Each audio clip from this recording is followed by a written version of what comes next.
글쎄요, 이 도로에 차를 몰고 다닐 때마다 참 조마조마합니다. 내가 혼자 조심한다고 해서 되는 게 아니잖아요. 참 이런 일도 일어났다고 합니다. 홍순빈 아나운서. 네, 지난주 화요일 낮 한 사거리 인근 한적한 도로에서 갑자기 깨지고 부서지는 소리가 들려서 시민들이 하나둘 모여들었다고 합니다. 아하. 당시 어떤 모습인지 영상으로 한번 확인해 보도록 하겠습니다. 네, 지금 천천히 도로를 주행 중인 차량입니다. 그런데 갑자기 뒤에서 쿵 하는 소리가 들리더니 차량이 멈춰섭니다. 그리고요, 흰색 입은 한 남성이 자전거를 끌고 이 앞을 유유히 지나갑니다. 차량 운전자가요, 어이없다는 듯이 이 흰색 상의를 입은 남성에게 좀 따지듯이 항의를 했는데, 지금 보시면요, 흰색 상의 입은 남성이 지금 갈색 물체를 들고 차량으로 다가오더니 차량 뒤쪽 창문을 향해 이 지금 유리병인데 이걸 던집니다. 순식간에 그 차량 뒷문 파편 조각이 뛰고요. 네. 갈등은 계속해서 이어졌다고 합니다. 지금 이게 무슨 영화의 한 장면 착각을 일으켜 가는데 지금 보세요. 아수라장이 됐어요. 지금 빈병이 나뒹굴고요. 길바닥에 그리고 계속해서 차량을 향해서 뭔가를 집어 던집니다. 보세요. 저렇게 막 차량을 두들기기도 하고요. 물건으로. 그런데 대체 무슨 일이 있었던 겁니까? 김복준 의원님. 저게 지금 보니까 이 차가 진행 중에 있는 건데 거의 뭐 이 속력이 없는 상태로 진행하고 있는 것 같은데요. 네.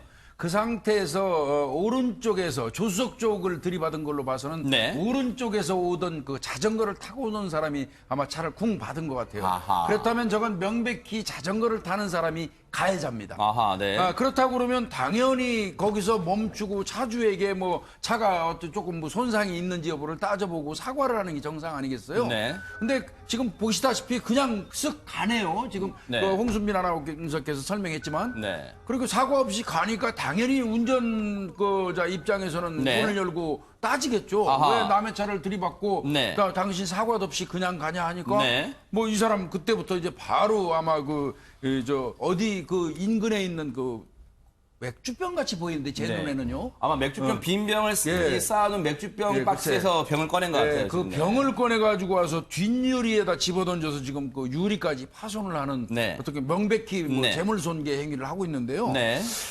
저렇다면은 지금 저런 행위를 한 사람의 그 어떤 상태를 네. 두 사람 운전자와 저 사람이 특별한 관계가 없다면 네. 그렇다면 저거는 정상적인 사람이 아니죠. 네. 그럼 두 가지밖에 없어요. 아하. 제가 판단할 때는 정신 상태가 약간 그 의심이 가는 사람. 네. 이를테면 자신을 굉장히 무시한다고 생각하는 거를 평상시 느끼는 사람을 네. 망상장애를 가졌다고 얘기해요. 그 망상장애를 가진 사람들이 또 피해의식이 높아요. 네. 그게 또 공격성으로 발현되기도 하거든요. 네. 그래서 이 사람이 혹시 저 차도 보니까 외제차 같습니다. 네.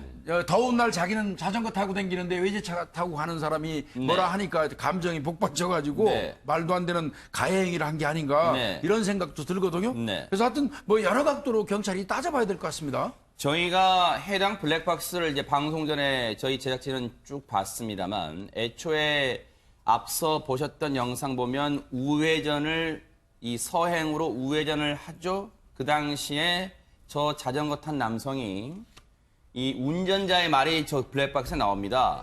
아마 조수석 쪽 앞쪽 문을 저 자전거로 긁히듯 들이받았나 봐요. 지나가니까 운전자가 불러 세웁니다. 아저씨 잠깐만요 하고 불러 세우면서 대화를 하는 몇 마디 나누다가 이런 일이 일어났는데 지금 해당 남성은 저렇게 무차별 차량을 부수고 나서 자전거를 타고 현장을 떠난 상태입니다. 백성만 변호사님, 그러다 보니까 이 운전자 입장에서는 억울할 수밖에 없잖아요, 지금. 그러니까 이 운전자는 지금 굉장히 억울해서 여러 가지 이제 글을 올리고 있는데 아하. 딱 이렇게 느낀 것 같아요. 이 지금 운전자 같은 경우에는 항의를 하니까 잘 걸렸어. 그러니까 마치 항의를 기다리는 것처럼 그다음에 아까 막 말씀하셨던 것처럼 맥주병으로 뭐 유리창도 깨는 상황이 되니까 이분이 항의라도 너무 놀라서 이제 창문을 다 올린 거예요. 아하. 이건 본인에게도 위해가 가해질 수 그러네요. 있으니까. 네. 근데 이제 맥주병에서 끝난 게 아니라 그 뒤에 벽돌을 들고 옵니다. 어허. 근데 벽돌을 들고 오는 걸 다행히 이제 슈퍼 앞에서 장사하던 아주머니가 이제 뜯어 말린 거예요. 네. 그래서 더 이상 그건 없었는데, 네. 그러니까 이게 지금 아마도 이 가해자 쪽 아까 조금 전에 망상장 얘기를 하셨는데 또 또 이런 가능성도 있어요. 저희가 지금 조금 전에 영상 보신 횡단보도입니다. 네네. 횡단보도인데 자기가 지나가는데 차가 들어와서 툭 부딪혔는데 차에서 그럴 그 수 사람이 내가 횡단보도를 건너고 있는데 뭐라 그래? 아하. 하면서 지금 뭐 다른 무언가 자기의 분노적인 상태하고 결합이 돼서 저런 행동을 한 게 아닌가 싶은데 네. 지금 이 피해자 같은 경우는 아직도 귀가 멍하고 두통에 시달리고 있다고 해요. 아까 그리고 저 지금 유리병으로 차에 던진 행동은 이제 손괴죄 정도 해당하겠지만 더 네. 나아가서 네. 이분이 지금 굉장히 거울 먹었잖아요. 그렇죠. 이거는 흉기를 들고 협박한 것 같습니다. 그래서 특수협박에 적용될 가능성도 많을 네. 것 같습니다. 저 유리병이 날아오는 걸 고스란히 지켜봤을 이 운전자. 당시에는 얼마나 생명의 위협까지 느꼈을까요? 피해자분의 얘기를 저희가 직접 한번 들어봤습니다. 차가 먼저 진입을 하고 횡단보도를 절반 지났는데 저기 자동차 조수석을 이제 자전거로 사람하고 부딪힌 게 아니라 그 사람이 자전거 앞바퀴로 제 차를 받고 그냥 앞을 지나간 거예요. 그래서 이제 후방 영상 이제 보면은 차를 박아가지고 받고 나서 그냥 뒤도 안 돌아보고 그냥 가길래 그 사람한테 제가 이제 제 차 박았다고 말했더니 그거를 이제 블랙박스를 확인하다 보니까 보이더라고요. 그 사람이 벽돌을 집어들었었는데 옆에 장사주전분이 말려가지고 벽돌을 공사 중이어가지고 자동차가 못 들어가는 그 길이 있거든요. 그래서 도망가길래 이제 어떻게든 가가지고 쫓아왔었는데 이미 뭐 시야에서 사라져가지고 확인도 못했고. 이 피해 차주의 블랙박스까지 저희가 방송들 다 확인했는데요. 저 남성 저렇게 엄청난 행동을 저지른 후에 자전거를 타고 요리조리 빠져나가는 모습까지 블랙박스에 고스란히 담겨 있었습니다. 그렇다면 손정희 변호사님, 혹시 이 남성에게 뺑소니죄도 물을 수 있나요? 어떻습니까? 일단 우리나라 도로교통법에는 자동차 등 사고로 인해서 필요한 조치들을 하지 않았을 때는 사고 후 미조치로 5년 이하의 징역에 처해질 수 있도록 되어 있고요. 사고 후 미조치뿐만 아니라 이 사람은 아까 말씀드린 것처럼 위험한 물건으로 사람에게 대해서 협박하고 물건을 손괴한 죄까지 있지 않겠습니까?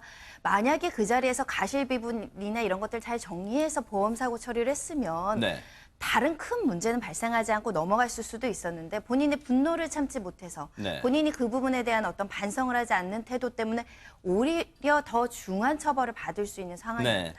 지금 김복준 의원님, 예. 사실 저 정말 이 몹쓸 행동을 한 남성요, 방송 보면 자수하기를 기대하기보다는 저 옷차림 보면 주변 분들이 금방 다 알 수도 있어요. 그러니까 예. 주변 분들이 잘 다독여서 자수하라고 권유하는 게 제일 낫겠습니다만 경찰이 저 남성 잡을 수는 있을까요? 어떻습니까? 아이고, 저건 잡는 거 그렇게 어려운 일 아니죠. 그런가요? 지금 내가 보니까 피해 운전자분의 블랙박스가 아닌 것 같아요. 피해 운전자분의 블랙박스 같으면 네. 명확하게 얼굴이 나올 거니까 그거는 아마 경찰에 제공됐을 걸로 보입니다. 네. 그럼 얼굴 인식이 이제 명백하고 제가 네. 보니까 또 하나 특징도 있네요. 왼손잡이네요. 아. 네. 그런 부분. 그럼 네. 다 이제 아마 현장에서 사이드 밀러를 저 사람이 손으로 뽑았는데 그 현장에 떨어져 있으니까 네. 지문 감식 의뢰를 했던 것 아하. 같은데 안 나온 것 같아요. 네네. 그렇다고 하더라도 네. 뭐 저분을 검거하는 게 그렇게 어렵질 않을 겁니다. 아하.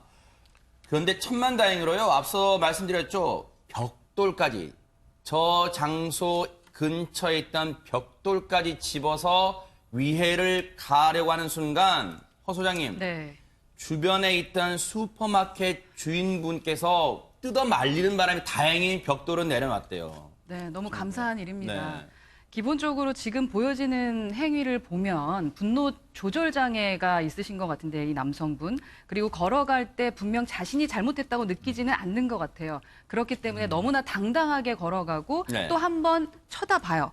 쳐다본다라는 것은 그 다음에 죄를 졌다 생각하면 빠르게 걸어가거나 네. 도망가게 되어 있습니다. 네. 그런데도 또 천천히 걸어가는 모습을 봤을 네. 때는 스스로가 더 피해자다라고 느끼게 되는 것 네. 같거든요. 근데 문제는 지금 피해를 당하신 피해자도 또 다른 분노 조절 장애에 걸리실 수 있다라는 겁니다. 네. 분노 조절 장애는 외상후 격분 장애라고 해서요. 네. 내가 어떠한 충격을 받고 나서 그 이후에 어떤 모멸감을 느끼거나 무력감을 네. 느끼면 그 다음에 이런 일이 벌어지면 또 다른 그런 두려움이 생겨서 나도 네. 공격을 하게 되는 게 있거든요. 네. 그래서 거리를 돌아다니는 일반인이 이제는 좀 두려워하는 그런 사회가 되는 것이 아닌가라는 네. 생각이 들 정도로 분노 조절 장애, 날씨 때문인지는 모르겠지만 네. 서로 좀 주의를 좀 해야 될 것 같습니다. 앞서 김목진 의원님 말씀처럼 저희 제작진이 저 피해 차주가 보내주신 저 피해 차량의 후방 블랙박스까지 저희가 다 확인을 했는데요. 김목진 의원님 말씀처럼 저 가해 남성의 얼굴이 그대로 선명하게 네. 드러났기 때문에 검거는 뭐 시간 네. 문제다. 뭐 이런 생각을 해봅니다. 혹시라도 방송을 보고 있다면요. 곧장 이 길로 경찰에 자수해서 선처를 바라는 게 상책일 거라는 생각도 해봅니다. 꼭 자수하세요. 그리고 주변 분도 이 사람이다 싶으면 경찰에 알려주시거나 또는 자수를 권유하시기 바랍니다. 분명한 범죄입니다. 그냥 넘어갈 사안 아닙니다.